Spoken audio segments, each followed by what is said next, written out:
The convoy rolled into Fort Bragg just after midnight, headlights cutting through the Carolina humidity like searchlights through smoke. Staff Sergeant Marcus Webb sat in the passenger seat of the lead MRAP, his right hand trembling against his thigh, a tremor he couldn't control anymore, no matter how hard he concentrated. The driver, a kid named Ramirez, who couldn't have been more than 20, kept his eyes forward, pretending not to notice. Marcus had been pretending for 8 months now, pretending the nightmares didn't wake him, pretending the sudden sounds didn't make him flinch, pretending he was still the same man who deployed to Afghanistan 3 years ago with the 82nd Airborne. The MRAP lurched to a stop outside the motor pool. Marcus climbed out, his boots hitting the pavement with a hollow thud that echoed in the empty lot.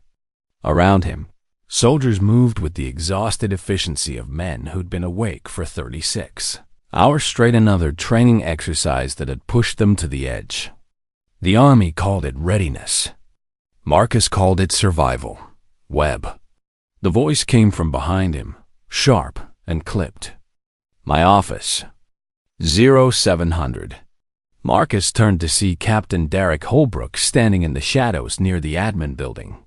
Holbrook was tall, perfectly postured, with a face that looked like it had been carved from granite and ambition. He'd arrived at Fort Bragg 6 months ago, fresh from a staff position at the Pentagon, and had made it his personal mission to clean up what he called the operational sloppiness of the battalion. What he really meant was making life miserable for anyone who didn't fit his vision of a perfect soldier. Yes, sir, Marcus said, his voice flat. Holbrook stepped closer, his eyes scanning Marcus with the kind of scrutiny usually reserved for equipment inspections. You look tired, Staff Sergeant. Are you mission ready? It was a trap, disguised as concern. Marcus knew it immediately. Any admission of fatigue, any hint of weakness, and Holbrook would have ammunition to use against him. I'm ready, sir. Good. Holbrook's smile was thin and cold. Because I'm recommending you for a deployment to Kuwait. 12-month rotation. Logistics support. You ship out in 3 weeks. The words hit Marcus like a punch to the gut. Kuwait. Another deployment. Another year away from anything resembling normal life. He'd just gotten back 8 months ago, and the regulation was clear soldiers were supposed to have at least 12 months of dwell time before redeploying. Sir, with respect, I only returned from Afghanistan in February. Regulation states, I'm aware of the regulation, Staff Sergeant. Holbrook's voice dropped to a low, dangerous tone. I'm also aware that you volunteered for this deployment. Marcus felt the blood drain from his face. I didn't volunteer for anything, sir. Holbrook pulled a folded paper from his pocket and held it up. Even in the dim light, Marcus could see the signature at the bottom, a signature that looked close, enough to his own to fool anyone who wasn't looking carefully. This says otherwise. Holbrook tucked the paper back into his pocket. You signed it last week. Don't you remember? The lie was so blatant, so audacious, that for a moment Marcus couldn't find words. He stared at the captain, understanding washing over him like cold water. This wasn't about deployment. This was about control. This was about breaking him. I never signed that, sir. Funny. Holbrook's smile widened. Because I have 3 witnesses who saw you do it. Now get some rest, Staff Sergeant. You have a long road ahead of you. He turned and walked away, his boots echoing across the pavement with the confidence of a man who believed himself untouchable. Marcus stood alone in the empty motor pool, his hands still trembling, the weight of injustice pressing down on him like a physical force. Around him, the base settled into the quiet rhythm of night, the distant hum of generators, the occasional bark of orders from the guard stations, the soft rustle of wind through the pine trees that surrounded the compound. He looked up at the sky, searching for stars through the haze of security lights. Somewhere out there, Beyond the fences and the regulations and the chain of command, there had to be justice. There had to be a way to fight back without destroying himself in the process. But standing there in the darkness, with a forged signature and 3 phantom witnesses, Marcus couldn't see it. All he could see was the long, impossible road ahead. Part 2. The weight of lies. The morning briefing room smelled of stale coffee and frustration. Marcus sat in the back row, his uniform crisp despite the 3 hours of sleep he'd managed to scrape together. Around him, 24 soldiers from Charlie Company slouched in various states of exhaustion, waiting for Captain Holbrook to begin the daily operations brief. Holbrook strode to the front of the room with the bearing of a man convinced the world existed solely to validate his authority. He carried a leather portfolio, expensive, monogrammed, completely unnecessary for a simple briefing, and set it down on the podium with theatrical precision. "Gentlemen," he began, his voice carrying the artificial warmth of a politician addressing constituents. "I want to congratulate Staff Sergeant Webb on his recent decision to volunteer for our Kuwait rotation." Heads turned toward Marcus. He felt the eyes on him, some confused, some sympathetic, all curious. Across the aisle, Sergeant Tyler Grant, a wiry combat engineer with a crooked nose and a reputation for saying exactly what he thought, raised an eyebrow in question. Marcus kept his face neutral. He wouldn't give Holbrook the satisfaction of a reaction.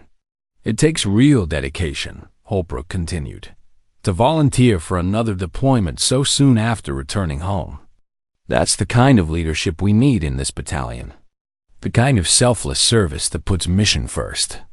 The words were designed to trap him. If Marcus stayed silent, the lie would become truth. If he spoke up, he'd be challenging an officer in front of the entire company, a career-ending move. So he did the only thing he could. He sat there and took it.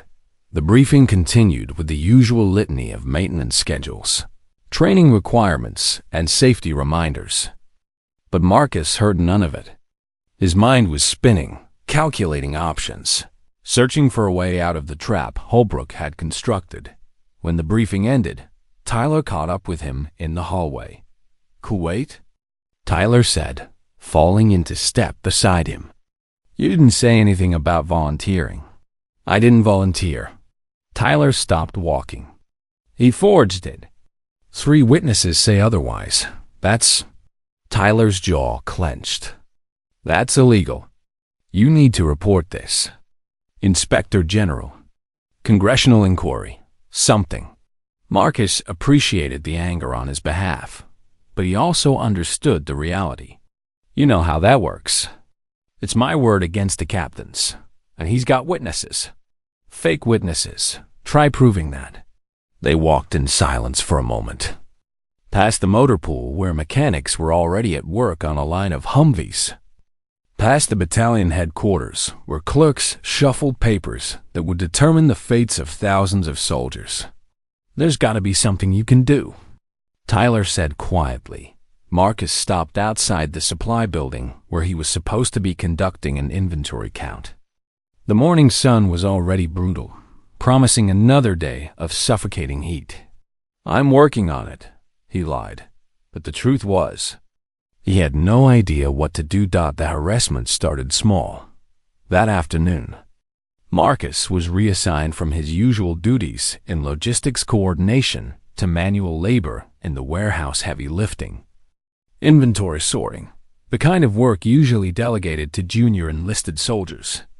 When he questioned the assignment, the duty NCO just shrugged and said Captain Holbrook had personally requested it.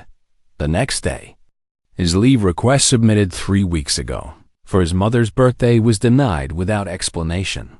The day after that, he was written up for a uniform violation when a master sergeant claimed his boots weren't properly shined. Marcus had polished them for 20 minutes that morning. They gleamed like black glass. None of it was catastrophic. None of it was obvious enough to constitute a formal complaint. But it added up, each small indignity stacking on top of the last. building a wall of frustration that threatened to crush him dead by the end of the week. Marcus understood what Holbrook was doing. This wasn't just about the deployment. This was about breaking him down, pushing him until he either quit or made a mistake big enough to justify a dishonorable discharge. Thought it was psychological warfare, waged not against an enemy, but against one of his own soldiers. On Friday evening, Marcus sat alone in his barracks room, staring at the deployment papers that had appeared in his personnel file. The signature was good close enough to fool anyone who didn't know him well. The date was accurate. Even the handwriting in the comments section matched his own. Whoever had forged it had done their homework. His phone buzzed. A text from Tyler. Meeting at the depot. 2000. Come. The depot was a local bar just outside the base gates. The kind of place where soldiers went to forget the day's frustrations over cheap beer and pool tables that hadn't been level since the 90s. Marcus almost deleted the message. He was tired. He was angry. And he didn't trust himself not to say something he'd regret. But isolation was another form of defeat. He grabbed his jacket and headed for the door. Part 3.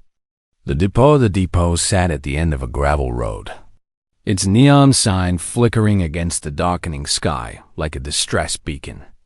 Inside, the air was thick with smoke, sweat, and the kind of camaraderie that only existed among people who'd shared the same. Helga Marcus pushed through the door and immediately spotted Tyler at a corner table, along with 2 other soldiers from Charlie Company Specialist Emma Reeves, a sharp-eyed signal operator with a gift for finding information no one else could, and Corporal James Patterson, a quiet infantryman who'd earned a Bronze Star in Kandahar and never mentioned it. They looked up as Marcus approached, and something in their expressions told him this wasn't just a casual drink. Sit, Tyler said.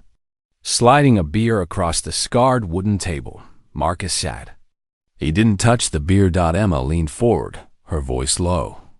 We've been asking around about your deployment papers. Emma, let me finish. Her tone was firm but not unkind. 3 people supposedly witnessed you sign those papers. I found 2 of them. Private First Class Morrison from Logistics and Specialist Wong from Motor Pool. Marcus frowned. And they have no idea what I'm talking about. Morrison's been on leave for 2 weeks.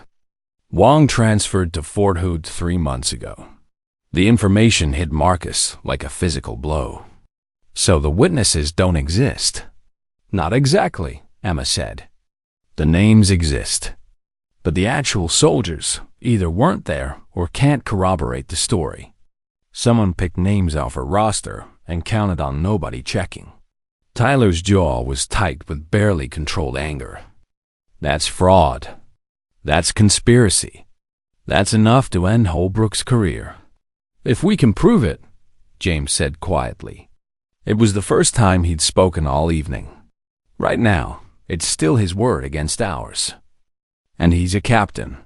Marcus picked up the beer, not to drink, but to have something to hold. His hand was trembling again, the tremor worse than usual. He set the bottle down quickly, hoping nobody had noticed. They had. Emma's expression softened. How long have you had the shakes? It's nothing. Just fatigue, Marcus. Her voice was gentle but insistent. I've seen PTSD. My brother came back from Iraq with it. This is nothing. The words hung in the air between them, unspoken truth finally given voice. Marcus looked at the faces around the table, people who'd fought beside him, who trusted him with their lives, who were now offering him something more valuable than loyalty. They were offering him honesty. Since Kandahar, he admitted quietly, I was on a convoy that hit an IED. We lost 3 soldiers. I pulled one of them out of the burning vehicle. His name was Private Daniel Cortez. He was 19 years old, and he died in my arms because the medevac couldn't get there fast enough. The bar noise seemed to fade into the background. Tyler, Emma, and James listened without interruption, without judgment. I dream about it every night, Marcus continued. I see his face. I hear him asking me to tell his mother he loved her. And every time I close my eyes, I'm back in that desert, smelling burning fuel and blood. Have you talked to anyone? Emma asked. Behavioral health? Chaplain? I tried. 3 months ago. Marcus's laugh was bitter. They told me it was normal adjustment stress. Gave me a pamphlet about sleep hygiene and sent me back to duty. And Holbrook knows, James said. It wasn't a question. Marcus nodded. He saw me at a behavioral health appointment. That's when the harassment started. He thinks I'm weak, broken, a liability to the unit. You're not broken, Tyler said fiercely. You're a combat veteran dealing with the aftermath of war. That's not weakness. That's being human. Try telling that to Holbrook. Emma pulled out her phone and started typing. We need documentation. Everything. Every harassment incident. Every denied request. Every uniform violation. We build a pattern, show it's targeted. And then what? Marcus asked. Take it to the battalion commander? He and Holbrook golf together every weekend. The inspector general? That investigation will take months, and I'll be in Kuwait before they even schedule an interview. Then we go higher, Emma said. Congressional office. Media. Someone who can't ignore this. Marcus wanted to believe her. He wanted to believe that the system, despite all its flaws, would eventually deliver justice. But he'd been in the army long enough to know how these things worked. Whistleblowers got punished. Troublemakers got sidelined. And soldiers who challenged officers usually found themselves regretting it. I appreciate this, he said, standing up. All of you. But I can't ask you to risk your careers for me. You're not asking, Tyler said firmly. We're offering. Marcus looked at each of them, these soldiers who owed him nothing but chose to stand beside him anyway. It was humbling and terrifying in equal measure. I need time to think, he said finally. You have 2.5 weeks, Emma reminded him. Then you're on a plane to Kuwait. Marcus nodded and walked out of the bar into the cool night air. Behind him, he could hear the low murmur of his friends discussing strategy, plans, options. But all he could think about was Private Daniel Cortez, 19 years old, dying in the sand while Marcus held his hand and lied to him. Promising everything would be okay, the truth was. Marcus didn't know if anything would ever be okay again. Part 4. The breaking point. The breaking point came on a Tuesday. During what should have been a routine equipment inspection, Marcus stood in the warehouse at 0600, supervising the inventory of communications gear scheduled for the Kuwait deployment, the deployment he still hadn't officially accepted, despite the forged paperwork sitting in his file. Around him, 6 soldiers moved through the rows of crates, checking serial numbers against manifests, marking items as present or missing. The work was tedious, but necessary. Communications equipment was the lifeline of any deployed unit. And a single missing radio or damaged encryption device could compromise an entire operation. Marcus was checking the serial number on a PRC-152 radio when Captain Holbrook walked in, flanked by Master Sergeant Kent Riley, the battalion operations sergeant, a man who'd built his career by attaching himself to ambitious officers and echoing their opinions. Staff Sergeant Webb. Holbrook announced loudly enough for everyone in the warehouse to hear. I need to speak with you, now. Marcus set down the radio carefully and walked over. Yes, sir. Holbrook's expression was cold satisfaction, barely concealed behind professional concern. We've discovered a discrepancy in the equipment inventory. 3 encrypted radios are missing from this warehouse. Radios that were signed out under your name last Thursday. The accusation hung in the air like smoke. Around them, the other soldiers had stopped working, listening despite their attempts to appear focused on their tasks. Sir, I haven't signed out any radios in the past month. Everything's been preparation for the deployment inventory. That's interesting, Holbrook said, pulling a sheet of paper from his pocket. Because this hand receipt says otherwise. Your signature. Your authentication code. Thursday, 1400 hours. He held up the paper. Even from a distance, Marcus could see it was another forgery competent enough to fool a casual observer, but with small inconsistencies in the lettering that proved it wasn't his handwriting. I didn't sign that. Sir, just like you didn't volunteer for the Kuwait deployment? Holbrook's smile was razor thin. Staff Sergeant, I'm beginning to question your reliability. These radios are worth $40,000 each. That's $120,000 of military property that's gone missing under your supervision. Marcus felt his pulse quicken, the familiar tremor starting in his right hand. He clenched his fist to hide it. Sir, I'm telling you, I did not sign out those radios. Someone is setting me up, setting you up. Holbrook repeated the words slowly, as if tasting them. That's quite an accusation. Who would do such a thing? The trap was perfect. If Marcus accused Holbrook directly, he'd be insubordinate. If he stayed silent, he'd be admitting guilt through omission. Master. Sergeant Riley stepped forward, his face a mask of disappointed authority. Staff Sergeant Webb, I think it's best if you come with us to the battalion headquarters. We need to conduct a formal inquiry into this matter. I want to search the warehouse first, Marcus said, his voice steady despite the panic rising in his chest. The radios might have been misfiled or the warehouse has already been searched, Holbrook interrupted. By a team I personally supervised. The radios are gone. What I need now is for you to explain how military property under your control disappeared. Marcus looked around the warehouse, at the rows of equipment crates, at the soldiers who were studiously avoiding his gaze. Emma Reeves was standing near the far wall, her face pale with suppressed anger. Tyler Grant had put down his clipboard and was watching the confrontation with barely contained fury. I want legal counsel, Marcus said quietly. Holbrook's expression hardened. That's your right. But understand this. Staff Sergeant refusing to cooperate with a lawful inquiry will be noted in my report. Now, let's go. They walked across the base in silence, Holbrook and Riley flanking Marcus like he was a criminal being perp-walked to jail. The morning sun was already brutal, heating the pavement until the air shimmered.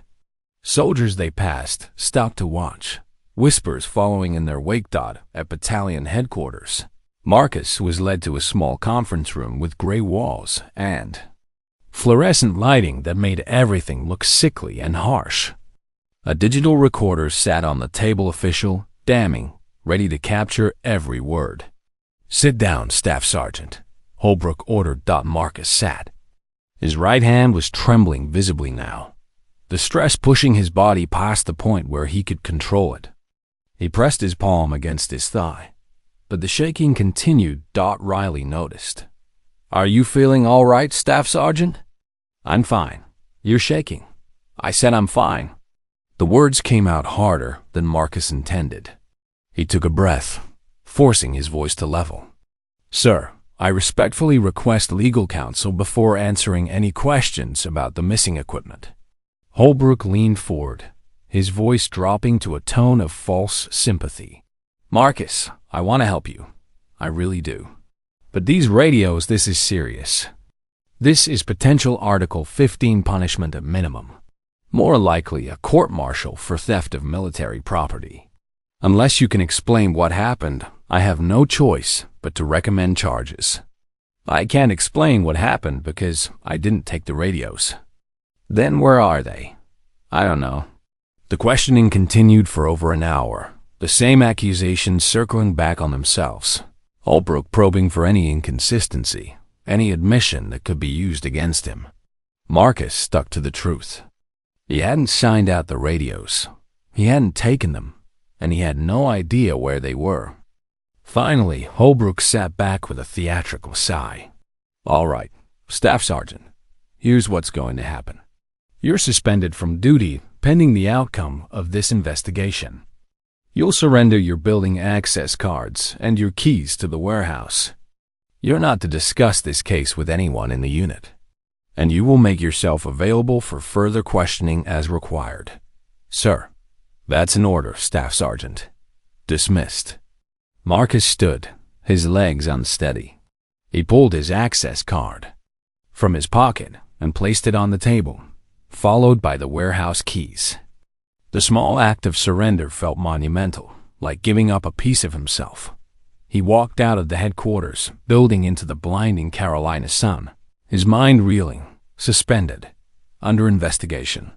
Effectively branded a thief in front of the entire battalion. His phone buzzed. A text from Emma. Don't go home. Meet me at the motor pool. Back entrance.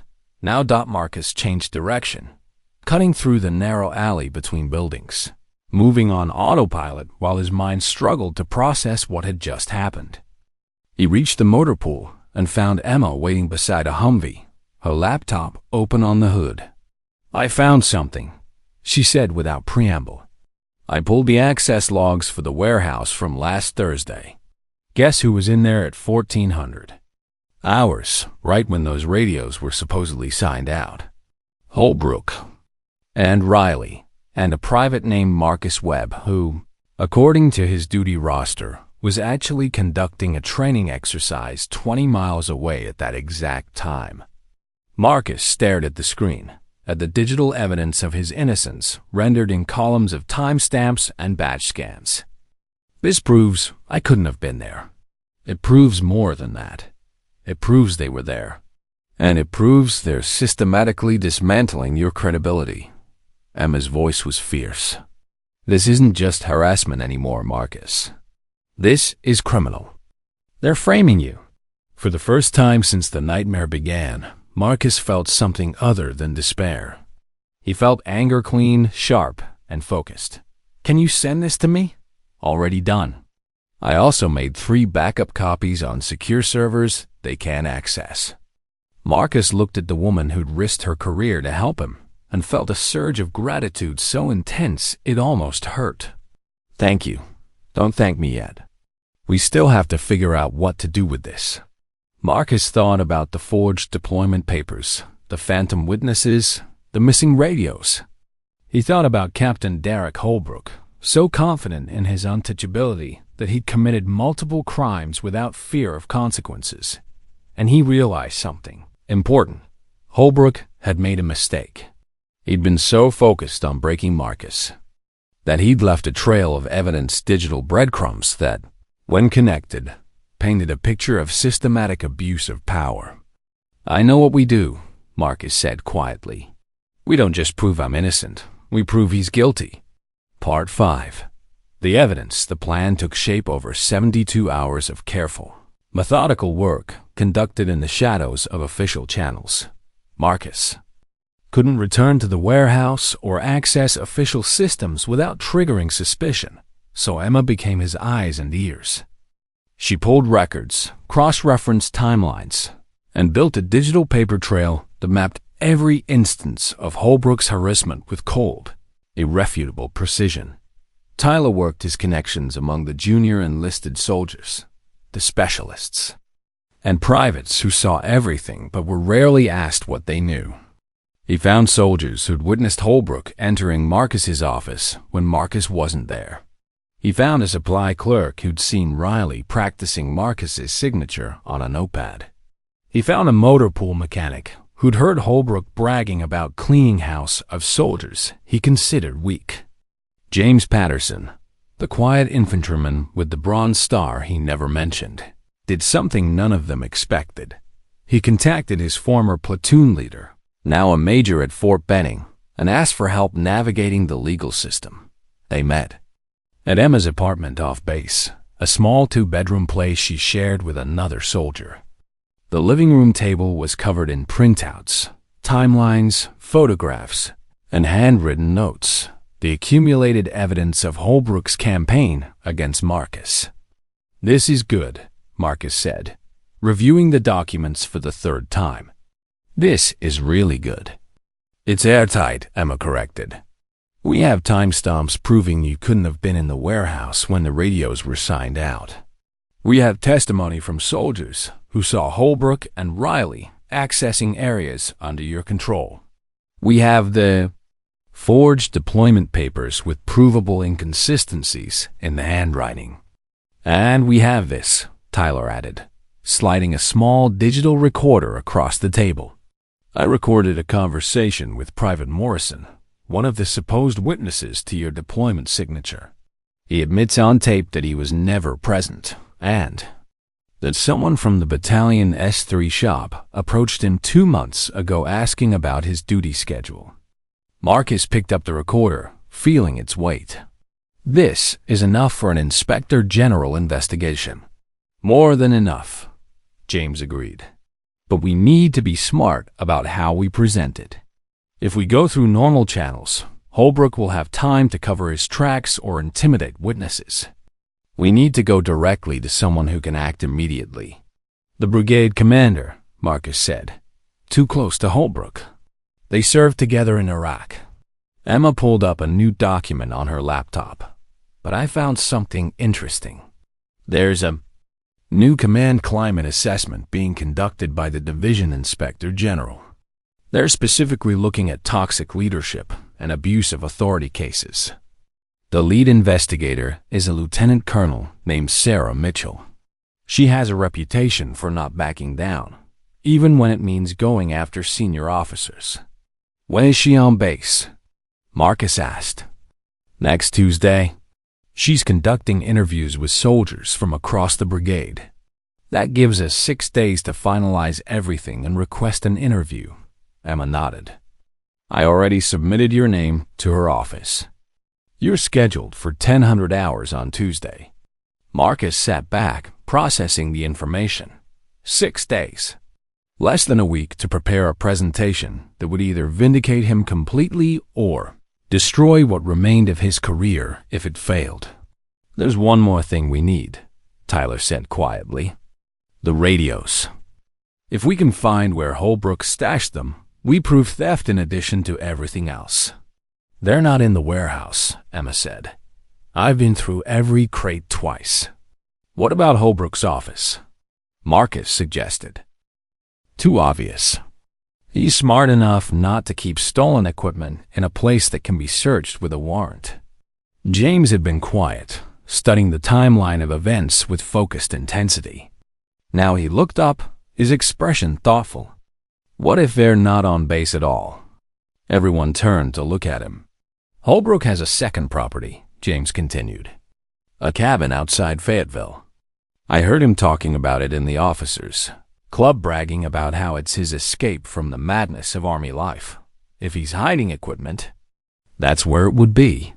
We can't search a private residence without probable cause, Marcus said. That's illegal. But we can drive past it, Tyler said slowly. We can observe from public property. If we see military equipment being transported to or from the location, that gives us reasonable suspicion to report it. It was a gray area, technically legal, but ethically questionable. Marcus felt the weight of the decision pressing down on him. He'd spent his entire career following regulations, respecting the chain of command, doing things by the book. And where had that gotten him? Suspended, accused of theft, and facing a potential court-martial based on forged evidence. Sometimes playing by the rules meant letting the people who broke them win. Get me the address, Marcus said. They conducted surveillance that weekend. Rotating shifts in Tyler's civilian car parked on the public road that ran past Holbrook's cabin. The property was isolated, surrounded by pine trees, with a gravel driveway that wound out of sight from the main road. For 2 days, they saw nothing unusual. Holbrook arrived Friday evening in his personal vehicle and didn't leave until Sunday afternoon. Marcus was about to call it off when Emma, who'd taken the Sunday evening shift, sent an urgent text. You need to see this. Marcus and Tyler arrived within 20 minutes. Emma was parked a quarter mile down the road. using a telephoto lens to photograph the cabin. "Look," she said, handing Marcus the camera. Through the lens, Marcus saw Master Sergeant Riley's truck parked in Holbrook's driveway. The rear gate was open, and Riley was loading something into the bed military-grade equipment cases. Distinctive olive drab, with the kind of reinforced corners used for sensitive communications gear. Marcus took 36 photographs as Riley made multiple trips from the cabin to the truck, loading a total of 6 cases. The timestamp on the camera provided irrefutable proof of date and location. When Riley finally drove away, Emma lowered the camera and looked at Marcus. "That's them. That's the radios." "We can't prove what's in those cases from a photograph," Marcus cautioned. But his pulse was racing with the knowledge that they just witnessed evidence of a crime. "No," Emma agreed. "But we can provide this to Lieutenant Colonel Mitchell and let her determine probable cause for a search warrant." Marcus downloaded the photographs to a secure drive, adding them to the growing file of evidence. The picture was becoming clear, not just a pattern of harassment, but a systematic criminal conspiracy involving falsified documents, stolen property, and abuse of military authority. On Monday, Marcus compiled everything into a detailed report. The forged deployment papers, the phantom witnesses, the access logs proving his absence from the warehouse, the testimony from soldiers, the photographs of Riley loading equipment at Holbrook's cabin. He wrote it in the clear, factual style he'd learned in after-action reports, letting the evidence speak for itself without emotional embellishment. When he finished, he sat back and read it through one final time. 53 pages of documentation that would either end Holbrook's career or mark Marcus as the most elaborate fabricator. In military history, there was no middle ground anymore. Tuesday morning arrived, with the same brutal Carolina heat that had marked the entire summer. Marcus put on his dress uniform, the only one not suspended soldiers were allowed to wear to official meetings, and checked his appearance in the mirror. He looked tired. The sleepless nights showed in the dark circles under his eyes, the hollowness in his cheeks. But his uniform was perfect, his bearing was correct, and his evidence was irrefutable. At 0-9-40-5, he walked into the division headquarters building carrying a sealed envelope containing printed copies of every document, every photograph, every piece of testimony. At 0-9-50, he was escorted into Lieutenant Colonel Sarah Mitchell's temporary office. She was younger than he'd expected, maybe 40, with sharp eyes and an expression that suggested she'd heard every excuse and lie the Army could produce. "Staff Sergeant Webb," she said, gesturing to a chair. "I understand you have some concerns about your chain of command." Marcus sat down, placed the envelope on her desk, and met her gaze directly. "Ma'am," he said, "I have evidence of systematic criminal activity by my company commander, including falsified official documents, theft of military property, and conspiracy to commit fraud. Everything is documented in that envelope." Mitchell's expression didn't change, but something flickered in her eyes' interest, or possibly the anticipation of a hunter catching a scent. She opened the envelope and began to read. Part 6. The investigation. Lieutenant Colonel Sarah Mitchell didn't rush.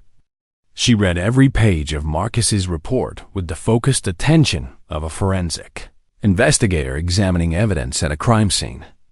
Occasionally, she made notes on a yellow legal pad, her handwriting precise and economical. Marcus sat in silence, watching her expression for any hint of what she was thinking. Her face revealed nothing. After 40 minutes, she closed the folder and looked up. "This is comprehensive," she said. "It wasn't quite approval, but it wasn't dismissal either. You've documented dates, times, witnesses, and supporting evidence for every allegation. That kind of organization suggests either meticulous honesty or elaborate premeditation." "Mama, She held up a hand. I'm not accusing you of anything, Staff Sergeant. I'm observing that your report is unusually thorough for someone in your position. Most soldiers who bring complaints to my office have a general sense that something's wrong, but they lack concrete documentation. You've provided me with a roadmap. I had help, Marcus admitted. Other soldiers in my company who witnessed what was happening. Their names are in your report. Yes, ma'am. Along with sworn statements. Mitchell made another note.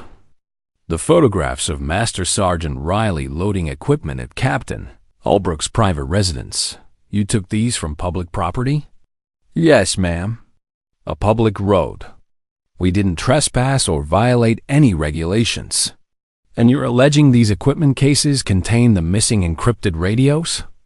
I'm alleging they're military property being transported to a private residence by a soldier under investigation for the disappearance of that exact type of equipment. What's inside the cases is something only a search warrant can determine. Mitchell almost smiled. You've thought this through. I've had time to think about little else. Ma'am, she stood and walked to the window, looking out at the parade ground where a platoon of soldiers was conducting close-order drill in the scorching heat. Staff Sergeant Webb, what you're describing, if true, represents a profound betrayal of military values. It suggests an officer who views his command not as a trust, but as a personal fiefdom where he can punish soldiers who don't meet his arbitrary standards. That's exactly what it is. Ma'am, you understand that if I investigate this and find evidence to support your allegations, Captain Holbrook will likely face a court-martial. His career will end. He may face prison time. I understand. And you understand that if I investigate and find your allegations are false or exaggerated, your career will end. You'll be charged with making false official statements, and everything Holbrook has accused you of will carry additional weight. Marcus felt his right hand begin to tremble again. He pressed it against his thigh. I understand that too, ma'am. But everything in that report is true. Every word. Mitchell returned to her desk and picked up her phone. Get me the staff judge advocate. Tell him I need to brief him on a potential criminal investigation. Priority. She hung up and looked at Marcus. You're going to stay on this base until I complete my preliminary inquiry. That means no contact with Captain Holbrook, no discussion of this matter with anyone except the soldiers who provided statements, and absolute adherence to every regulation. Can you do that? Yes, ma'am. Good. I'll need to interview your witnesses, Sergeant Grant, Specialist Reeves, Corporal Patterson. I'll also need to verify your alibi for the time those radios were supposedly signed out. The training records are in the appendix, ma'am, along with GPS data from the Humvee I was operating that day. Mitchell's eyebrow rose. GPS data?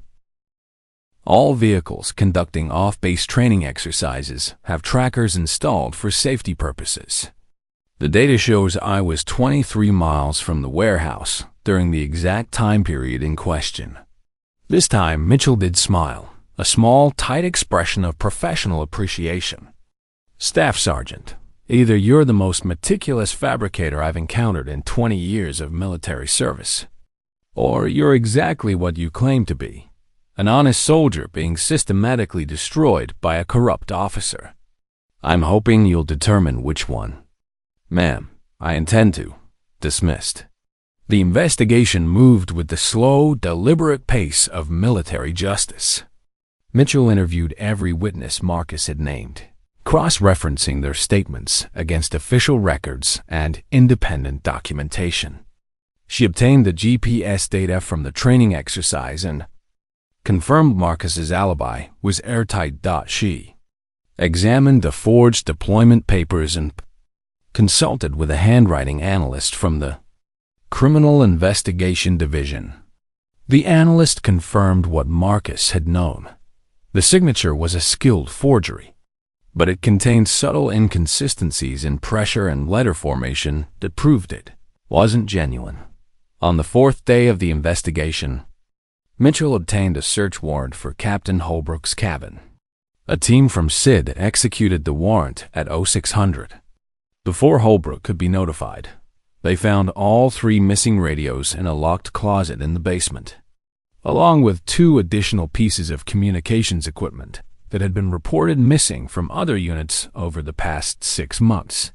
When confronted with the evidence, Master Sergeant Riley broke. He admitted to forging Marcus's signature on the deployment papers at Holbrook's direction. He admitted to falsifying the equipment sign-out sheets. He admitted to intimidating the soldiers Holbrook had claimed were witnesses in exchange for his cooperation and testimony against Holbrook. Riley was offered a reduction in charges from conspiracy and theft to making false official statements and dereliction of duty. He would face an Article 15 punishment, reduction in rank, and forced retirement. But he would avoid prison. Holbrook, when presented with Riley's testimony and the physical evidence, refused to admit guilt. He hired a civilian attorney and prepared to fight the charges at a court-martial. Mitchell called Marcus to her office on a Friday afternoon, exactly 2 weeks after their first meeting.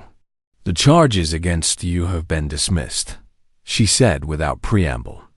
"Your record will be cleared, your suspension is lifted, and you're reinstated to full duty status.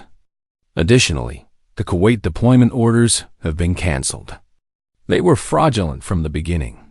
The relief was so intense, Marcus felt physically light, as if gravity had temporarily released its hold. "Thank you, ma'am." "Don't thank me. You did the work. You gathered the evidence, you documented everything, and you had the courage to come forward even when it meant putting your career at risk." Mitchell's expression softened slightly.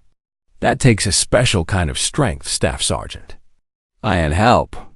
"Yes, and those soldiers, Grant, Reeves, Patterson, they'll be commended for their integrity. The Army needs more people like them." Marcus hesitated, then asked a question that had been weighing on him. "What happens to Holbrook now?" "He'll face a general court-martial on charges of conduct unbecoming an officer, theft of military property, conspiracy, making false official statements, and abuse of authority. If convicted, he's looking at a dishonorable discharge and up to 15 years in military prison." 15 years. The number echoed in Marcus's mind, a strange inverse of the single year Holbrook had tried to force on him in Kuwait.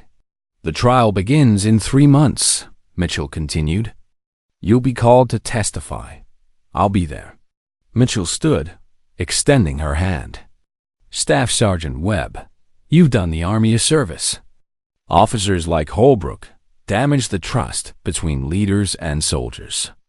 By holding him accountable, you've protected every soldier who might have served under him in the future." Marcus shook her hand, feeling the weight of the past 2 weeks finally beginning to lift.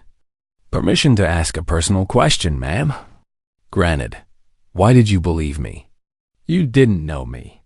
You only had my word against the captain's." Mitchell was quiet for a moment, considering the question. "I've been investigating toxic leadership for 5 years, Staff Sergeant. I've learned to recognize the patterns. And I've learned that soldiers who fabricate complaints rarely provide the kind of exhaustive documentation you brought me. Liars want to convince you with emotion and drama. Honest people convince you with evidence." She walked him to the door. "Take a few days to recover. Process what happened. Talk to someone if you need to behavioral health, chaplain, whoever. Then get back to being the NCO your soldiers need." Marcus saluted and walked out of her office into the late afternoon sun. The base looked the same buildings, the same parade ground, the same distant sound of drill sergeants shouting commands at new recruits. But something fundamental had changed. He'd faced corruption and won. He'd stood up to authority and been vindicated. He'd proven that the system, for all its flaws, could still deliver justice when good soldiers refused to stay silent. His phone buzzed. A text from Tyler. "We're at the depot. Get here." Marcus smiled and headed for the packing lot. He had a feeling the celebration was going to be loud. Part 7. The Trial. The General Court-Martial of Captain Derrick. Holbrook began on a gray Monday morning in October, in a military courtroom at Fort Bragg that smelled of floor polish and old leather. The room was filled with soldiers, some there to testify, others to witness the rare spectacle of an officer being held accountable for crimes against his own troops. Marcus sat in the front row of the gallery, wearing his dress uniform with the precision of a man who understood that appearance mattered, especially in a place where judgment was measured in ribbons, rank, and bearing. Beside him sat Tyler Grant, Emma Reeves, and James Patterson, the soldiers who'd risked their careers to help him build the case. At the prosecution table sat Major Elena Vasquez, a sharp-eyed attorney from the Judge Advocate General's Corps who'd built her reputation on winning difficult cases. She'd spent the past 3 months preparing evidence, interviewing witnesses, and constructing an argument designed to dismantle Holbrook's defense piece by piece. Holbrook sat at the defense table with his civilian attorney, a man named Richard Caldwell, who wore an expensive suit and an expression of practiced confidence. Holbrook himself looked different, thinner, older, with lines of stress etched around his eyes.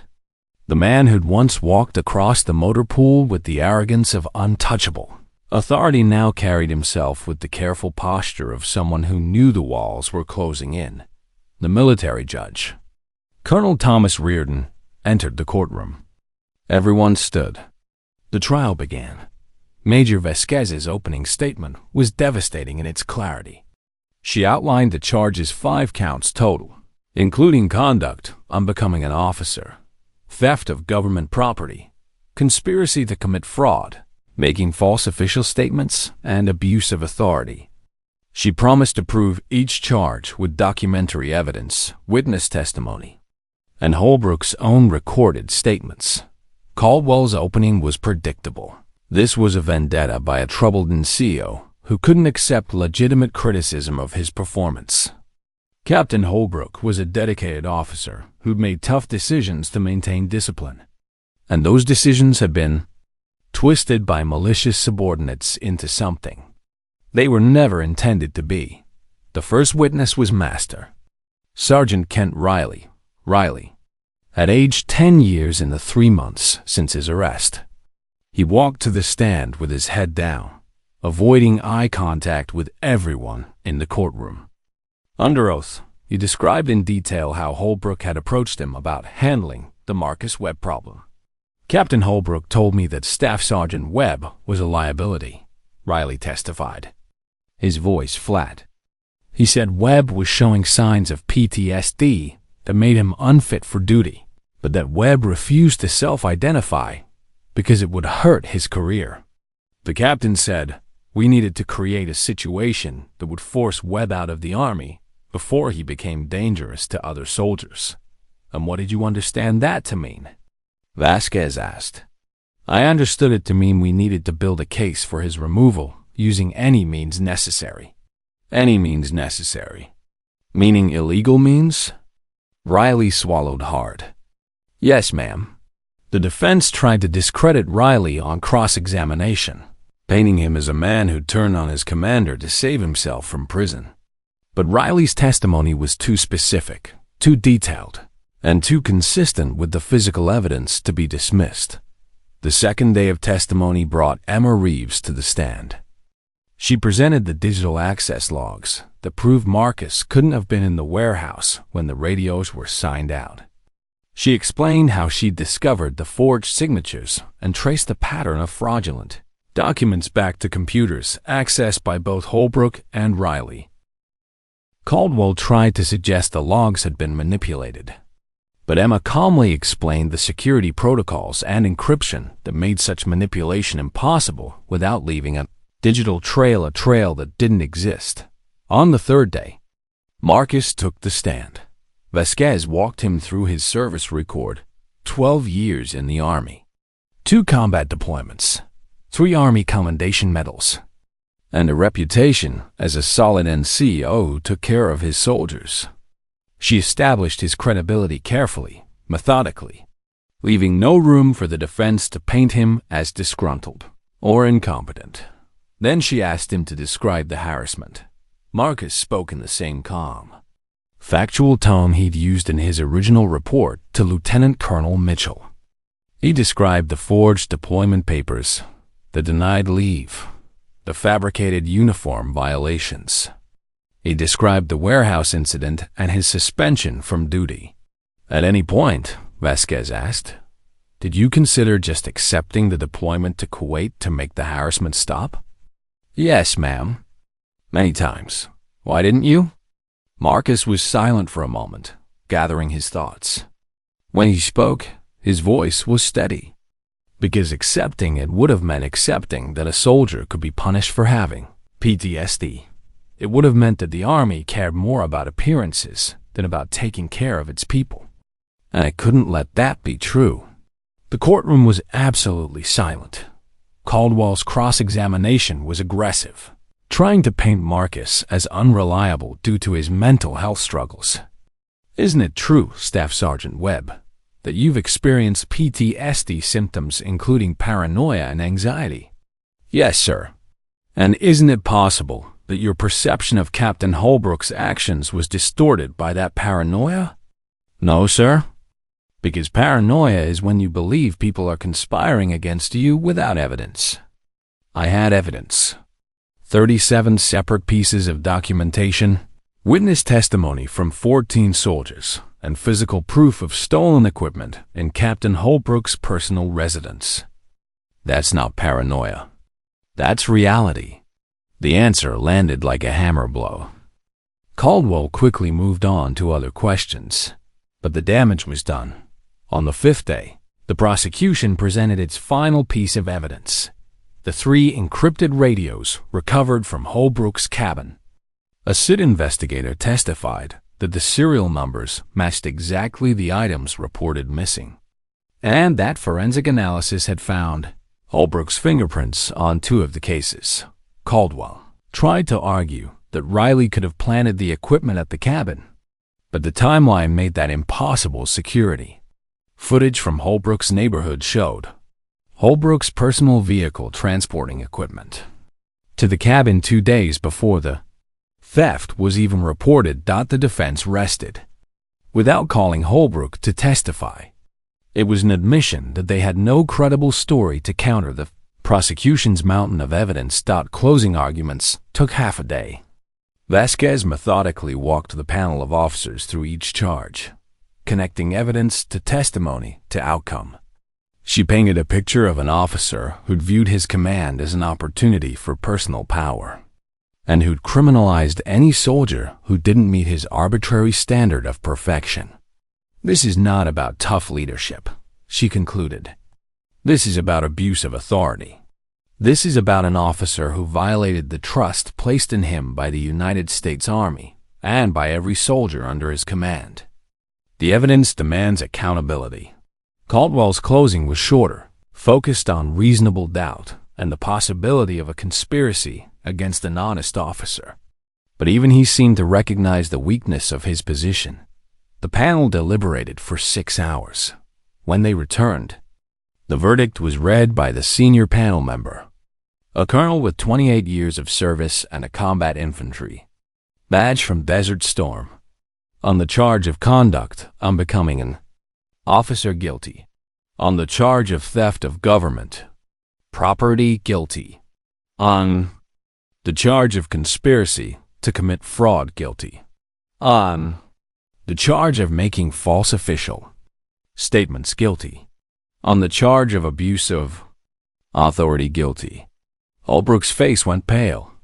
His attorney put a hand on his shoulder, but Holbrook shrugged it off, staring straight ahead at nothing. The sentencing hearing was held the following day. The panel recommended dismissal from service, forfeiture of all pay and allowances, and confinement for 8 years. Colonel Reardon accepted the recommendation. Derek Holbrook, who'd entered the Army as a second lieutenant with dreams of making general, was led from the courtroom in handcuffs. A disgraced criminal whose career had ended in the most shameful way possible, Marcus watched him go and felt no triumph, only a profound sadness that it had come to this. He'd never wanted to destroy anyone. He just wanted to serve with integrity and be treated with the dignity every soldier deserved. Outside the courtroom, Major Vasquez found Marcus. "You did well in there, Staff Sergeant." "Thank you, ma'am. What will you do now?" Marcus thought about it. "Go back to work. Take care of my soldiers. Try to be the kind of NCO they deserve." Vasquez smiled. "The Army needs more people like you." As Marcus walked out of the building with Tyler, Emma, and James, he felt something he hadn't experienced in months. Peace. Not happiness exactly, but a quiet certainty that justice, however imperfect and slow, had been served. The fight was over, and he'd won. Part 8. After the storm, 3 months after the trial, Marcus stood in formation on the parade ground at Fort Bragg, watching the early morning light paint the sky in shades of gold and rose. Around him, Charlie Company prepared for a change of command ceremony, the formal military ritual that transferred authority from one leader to another. The departing commander was a lieutenant, Colonel Marcus barely knew, someone who'd spent most of his tenure at brigade headquarters. The incoming commander was Captain Jennifer Hayes, a logistics officer with combat experience in Iraq and a reputation for fairness that had preceded her arrival. As the ceremony progressed through its traditional sequence, the reading of orders, the passing of the guidon, the exchange of salutes, Marcus found his mind drifting to the journey that had brought him to this moment. The aftermath of Holbrook's trial had been strange. For weeks, Marcus had been treated with a kind of cautious respect by soldiers who'd previously ignored him. Some approached to thank him quietly for standing up to corruption. Others avoided him entirely, uncomfortable with the reminder that even officers could be criminals. The battalion commander, who'd been friends with Holbrook, had requested a transfer and was replaced by a no-nonsense field-grade officer who made it clear that toxic leadership wouldn't be tolerated under his watch. The new commander had personally apologized to Marcus and offered him a position as the battalion logistics and COA job, typically held by someone a rank higher. Marcus had accepted. The work was demanding, coordinating supply chains, managing equipment distribution, ensuring that thousands of soldiers had what they needed to train and deploy effectively. But it was honest work, and Marcus found satisfaction in solving problems that didn't involve navigating corruption or defending himself against false accusations. Tyler Grant had been promoted to staff sergeant and was now running the motor pool with the kind of efficient chaos that made senior leaders nervous but got results. Emma Reeves had received a battalion-level award for her technical expertise and integrity, and was being groomed for officer candidate school. James Patterson had quietly returned to his usual routine, content to serve without seeking recognition. The three of them met regularly at the depot, the off-base bar that had become their unofficial headquarters during the investigation. They didn't talk much about the trial anymore. That chapter was closed. Instead, they talked about normal things: training schedules, upcoming assignments, the endless minor dramas that define military life. But there was an unspoken understanding between them, a bond forged in the crucible of shared adversity. They'd stood together when it mattered most, and that loyalty wasn't something that would fade with time. After the ceremony ended, Marcus returned to his office in the battalion headquarters, a small, windowless room that smelled of coffee and printer toner. He was reviewing a requisition order when there was a knock on the doorframe.